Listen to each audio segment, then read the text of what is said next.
నమస్తే, ఆర్బీసీ మహిళకి స్వాగతం. సో పిల్లలందరినీ స్కూల్కి పంపించేసి ఇంట్లో ఆడవాళ్ళు ప్రత్యేకంగా తమ కోసం తమ టైం అంటూ ఎంజాయ్ చేస్తూ ఉంటారు. కానీ ఎంత రీల్స్ స్క్రోల్ చేసినా లేకపోతే కనుక ఏదైనా యాక్టివిటీ ఉన్నా ఒక్కొక్కసారి మధ్యలో గ్యాప్ వచ్చినప్పుడు ఏంటి ఇంత చదువుకొని ఈ ఎంటీనెస్ ఏంటి, నేనేం చేయాలి, ఎందుకు నేను డిస్టర్బ్గా ఉన్నా అని మనకే ఒక్కొక్కసారి ప్రశ్నార్థకంగా మారుతూ ఉంటుంది. అయితే ఇప్పుడు ఒక పర్పస్ క్రియేట్ చేయడానికి, మీకు ఇలాంటి సందేహాలన్నీ తీర్చడానికే ప్రస్తుతం మనతో పాటు మోటివేషనల్ స్పీకర్ అనుష గారు ఉన్నారు. వారితో మాట్లాడదాం.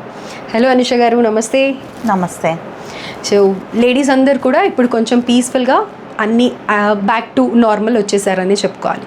సో ఈ ఎంటీ టైంలో ఏమైపోతుంది అని అంటే కనుక, ఏం చేస్తున్నాను నేను, ఇంత చదువుకున్నాను లేదా కొంచెం బిజీగా ఉండే నా లైఫ్లో నేను ఒక పర్పస్ క్రియేట్ చేసుకొని నేను మళ్ళీ బిజీ అయిపోయి హ్యాపీగా ఉండాలి అని అంటే ఏం చేయాలి అని చెప్పి ఆలోచిస్తూ ఉంటారు. ఏం చేయాలి అని అంటారు, అసలు ఏం మిస్ అవుతున్నారు వాళ్ళు అని అనేది తెలియజేయండి. పొద్దున్న లేచిన కాడ నుంచి ఫ్యామిలీ కోసం అన్నీ చేస్తూ ఉన్నారు. అన్నీ చేసిన తర్వాత వాళ్ళు ఏమనుకుంటున్నారు అంటే, ఒక టైంలో ఒక సిచ్యువేషన్లో నేనేం చేయలేకపోతున్నాను, ఇదేనా నా జీవితం అనుకునే వాళ్ళు ఉన్నారు. Exactly. Yes. And second thing ఏంటంటే, జనరల్గా చూస్తే ఇప్పుడు ఈ మొబైల్ ఉంది.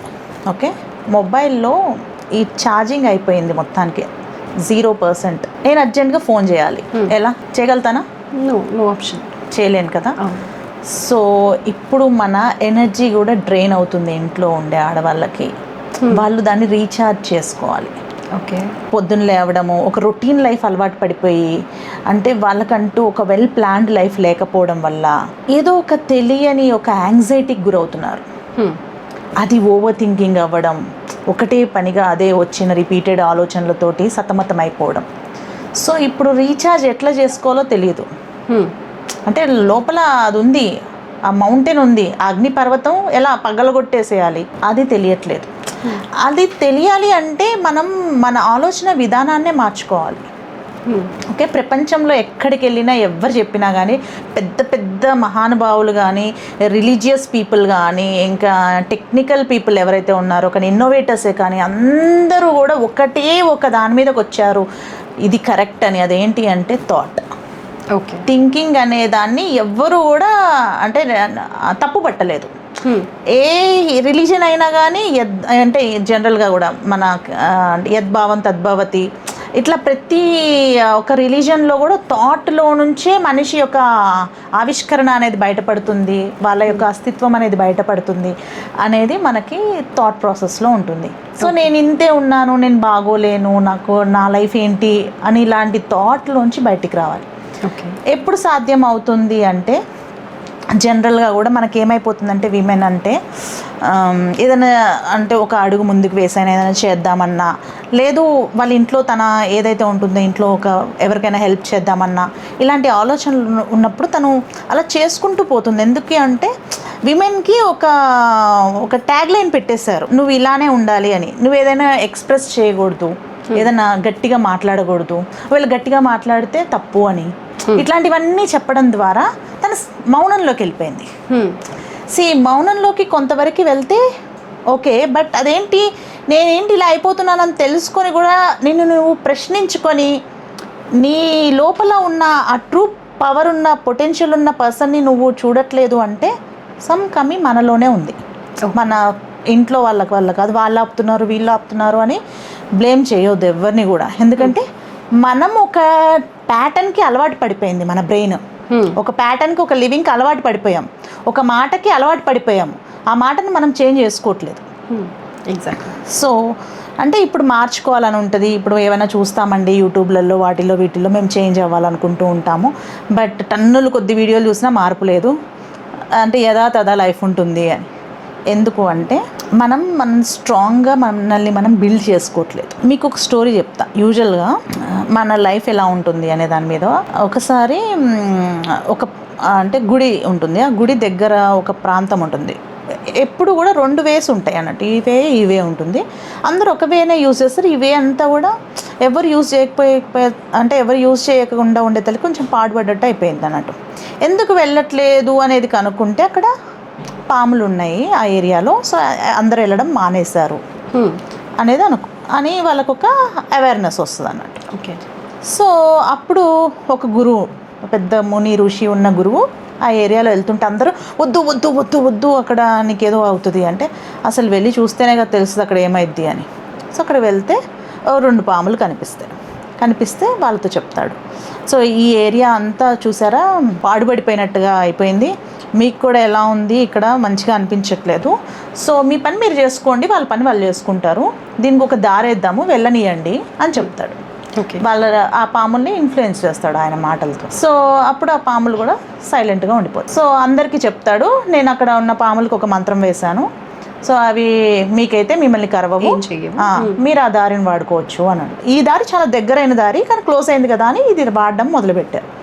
బీడుపడ్డదైనా మనం వాడడం మొదలు పెడితే ఒక నడక పడిపోతుంది ఏదైనా కానీ. సో అసలు మనం ఏదైనా మొదలు పెడితే ఒక వే వస్తుంది అన్నట్టు. సో అలా వే వచ్చింది, అందరు వెళ్తూ ఉన్నారు. ఒక నెల రోజుల తర్వాత అక్కడ ఏదో జరిగితే అంత గుంపు చేరితే ఎవరైతే ఉన్నారో ఆ ముని కూడా అక్కడికి వస్తాడు.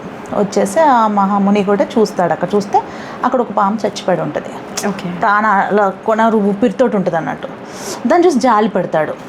అయ్యో ఏంటి ఇలా అయిపోయావు అంటే, ఏంటి ఇలా ఉంది నీ పరిస్థితి అంటే, మాకు తెలుసు ఇలా అయిద్దనే మేము వాళ్ళకి దారి ఇస్తే వాళ్ళు మమ్మల్నే అంతం చేస్తారని మేము ముందు నుంచే అక్కడ మేము ఎవరిని రానియకుండా మమ్మల్ని మేము ప్రొటెక్ట్ చేసుకున్నాము, మీ వల్లనే మేము ఇప్పుడు ఇలా అయ్యాము అంటే అప్పుడు ఆయన అంటాడు, నేనేమని చెప్పా మీకు, ఎవరిని కరవకూడదు అని చెప్పా. సో మీరు చెప్పారుగా మేము కరవలేదు, వాళ్ళు కొడుతున్నా మేము కరవలేదు అని అన్నాను. కరవద్దు అన్నానే కానీ బుస కొట్టమని చెప్పాను కదా నేను అని అంటాడు. అంటే ఒక ప్రాణిని హామ్ చేయొద్దు, బట్ మీ ప్రాణానికి హామ్ అవుతుంది అంటే మీరు బౌన్స్ బ్యాక్ అంటే మీరు మీ ప్రాణాన్ని కాపాడుకోవడం కోసం వాళ్ళని భయపెట్టాలి అని అంటాడు. ఓకే, సో మీరు భయపెట్టలేదు అంటే మీరు బుస కొట్టలేదు, మీరు బుసలు కొట్టినట్టయితే వాళ్ళు వెనక్కి వెళ్ళిపోయేవాళ్ళు, మీరు అక్కడే చచ్చిపడ్డట్టు సైలెంట్గా ఉంటే వాళ్ళు మిమ్మల్ని కొట్టేశారు. ఓకే, సో వాళ్ళకి పవర్ ఇచ్చారు మీరు. సో ఎవరైనా కానీ మాకు వాల్యూ లేదు ఇంట్లో అని ఫీల్ అవుతున్న ఆడవాళ్ళు, మీరు సైలెంట్గా ఉండి ఏడ్చుకుంటూ బాధపడుతూ ఒక సీరియల్లో ఒక ఫ్రెండ్స్తోనో చిన్న కిటీ పార్టీలో వెళ్ళిపోయి అంటే ఇంట్లో వాళ్ళని చైతన్యపరిచే విధంగా మీరు లేకపోతే మీకు ఎలా విలువిస్తారు? ఈ ఆడవాళ్ళు కూడా ఏదైనా చేయాలి అనుకున్నప్పుడు ఫస్ట్ బౌండరీని సెట్ చేయాలి. ఈ బౌండరీ సెట్టింగ్ గురించి చాలా అంటే ఇది ఒక పెద్ద థియరీ అనే చెప్పుకోవాలి. ఇది నాకు తెలికే ఓ మై గాడ్ జీవితం సగం అయిపోయింది అనుకున్నాను.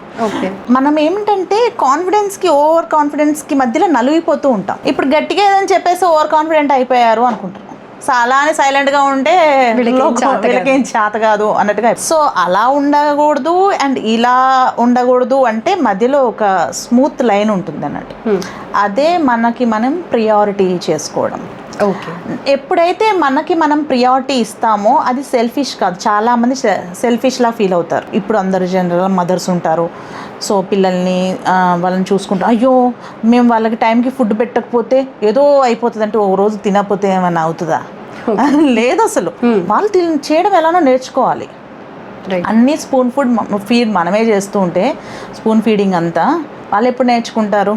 ఎగ్జాక్ట్లీ. సో ఎప్పుడైతే ఏ మదర్ అయితే ఎంగేజ్ అయిపోయి ఏ విమెన్ అయితే ఇంట్లో హస్బెండ్కి కానీ ఎవరికైనా కూడా ఎక్కువగా అతిగా వాళ్ళ వెనకాల బడి చేయడం కన్నా కూడా తన ప్రయారిటీస్ తను తెలుసుకొని తనేం చేయాలి అనేది ఆలోచించుకుంటే కనుక ఆ విమెన్ ఏదో ఒక తన లోపల ఉన్న ప్రతిభని గుర్తిస్తుంది.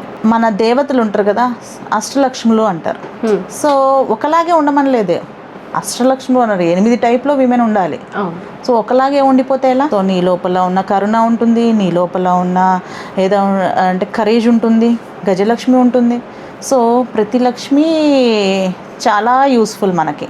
రైట్. సో కాబట్టి ఆ నీ లోపల ఉన్న ఆ ప్యూర్ పర్సన్ ఏదైతే ఉన్నారో అది ఎప్పుడైతే తెలుసుకుంటావో అప్పుడే ఒక పర్పస్ఫుల్ లైఫ్ని లీడ్ చేస్తాం. లేకపోతే అది కామన్గా ఉండిపోతాము, మనకంటూ ఒక వాల్యూని క్రియేట్ చేసుకోకుండా ఫైనల్గా మనం ఏమంటామంటే అయ్యో నేను చేయలేకపోయాను కదా, మా వారు నన్ను ఎంకరేజ్ చేయలేదు, నాకు పిల్లలు ఉన్నారు కదా నేను చేయలేదు. ఇవన్నీ సాకులు, మనం చెప్పే సాకులు.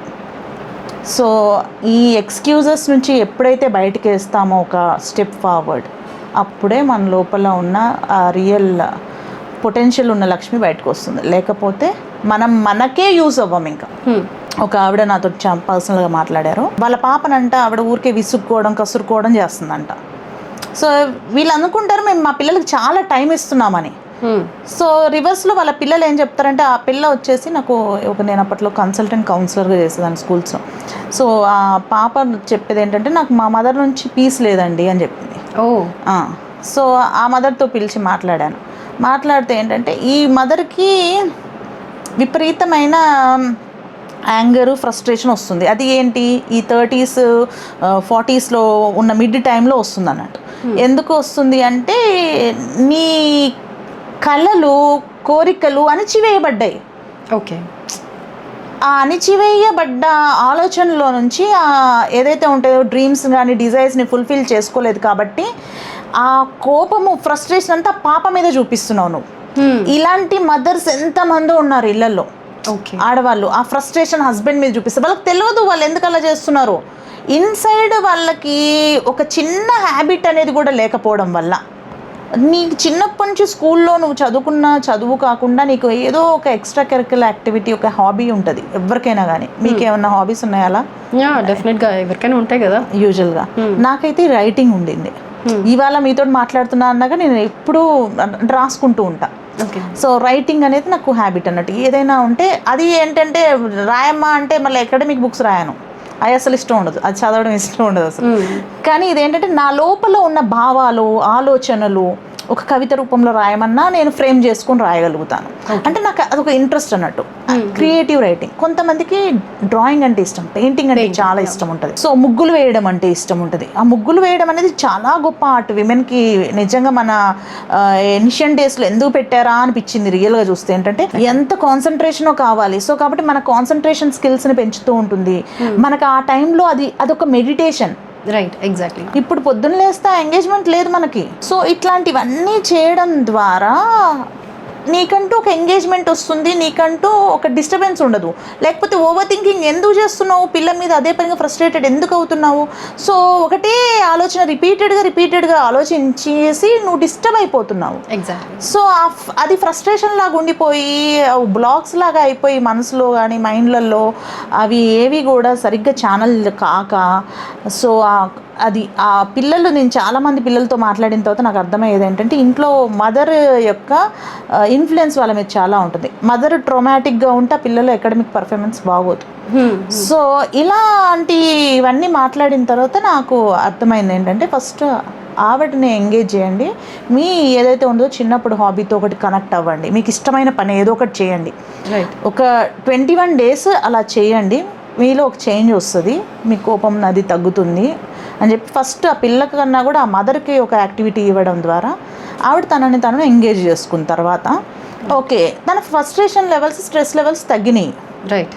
ఎందుకంటే ఆ థాట్ ప్రాసెస్లో చేంజ్ వచ్చింది. సో ఎప్పుడైతే థాట్ ప్రాసెస్లో చేంజ్ వస్తుందో అప్పుడు, అంటే ఒక రకంగా ఇప్పుడు మురిగిపోయిన నీళ్ళ లోపల మనం మళ్ళీ ఫ్రెష్ వాటర్ మళ్ళీ కలిపితే ఏమంటే డైల్యూట్ అవుతుంది. డైల్యూట్ వస్తుంది. ఏది చిన్నగా లీకింగ్ పెట్టామంటే, అంటే చిన్నగా ఒక చిన్న హోల్ చేసామంటే ఆ మురుగుడు అంతా పోతుంది. దాన్ని కొంచెం క్లోజ్ చేస్తే ఫ్రెష్ వాటర్ మళ్ళీ ఉంటుంది అన్నట్టు. సో ఆ చిన్న పైప్ అనేది, లీకింగ్ పైప్ అనేది మన దగ్గర వేస్ట్ స్టోరేజ్ థాట్స్కి మనం ఇవ్వాలి. సో అలా ఇవ్వాలి అంటే అది ఏదో ఒక ఛానల్ రూపాన, అంటే మన లోపల ఉన్న కళలతోటి మనం అటాచ్ అయినప్పుడు అలా వెళ్ళిపోతుంది. చెడు థాట్ వెళ్ళిపోతే మళ్ళీ కొత్త థాట్ వస్తుంది అన్నట్టు. రైట్. సో ఇలా చిన్నవి మనము అడాప్ట్ చేసుకుంటే కనుక, జనరల్గా కానీ ఎవరైనా కానీ, ఇప్పుడు మనము విమెన్కి ఎవరైతే ఉన్నారో పర్సనల్గా మాట్లాడినప్పుడు వాళ్ళకే తెలియదు, చాలా స్ట్రగుల్స్ అవుతూ ఉన్నామని ఫీల్ అవుతారు. ఆ చిన్న హెల్ప్, ఆ మాట సాయం కూడా అబ్బా ఎంతో కొండంత ధైర్యాన్ని ఇచ్చింది ఈ టైంకి అని అనిపిస్తుంది వాళ్ళకి. అవును.